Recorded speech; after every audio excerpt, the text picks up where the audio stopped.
Deadly Premonition is an investigative survival horror game set in the definitely realistically American town of Greenvale. You play as FBI Special Agent Francis York Morgan, except you don't, although really you do. York is in Greenvale taking on an unusual murder case wherein a young woman has been ritualistically killed and red seeds are discovered around the body. This is important because red is the colour of evil. Near the body is what looks to be an upside-down peace symbol, except actually it's a tree, which, along with the red seeds, have been popping up next to murder victims across the country.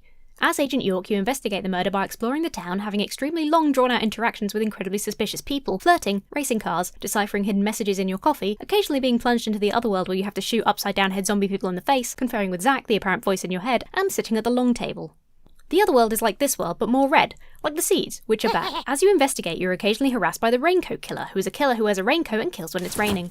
This raincoat killer is in fact one of many, the trend originating in 1956 when the US military made gas out of the red seeds, which are bad and also comes from trees that grow in Greenvale, and released it on the town, which made people very cross and very murdery.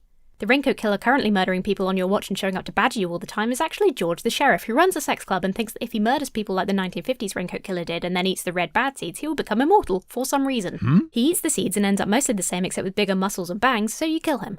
At some point, your new girlfriend is kidnapped by Forrest Kaysen, a travelling tree salesman who your coffee tried to warn you about, who is actually a tentacly eyeball man from the other world who's been spreading red bad seeds all about the place for the red tree. Sometimes, like now, he murders by growing a tree through a victim, which reveals to you the repressed memory of Zack's mother's murder, committed by a forest tentacle in the same way, which proves so traumatic that York was born as an alternate personality that swapped places with Zack.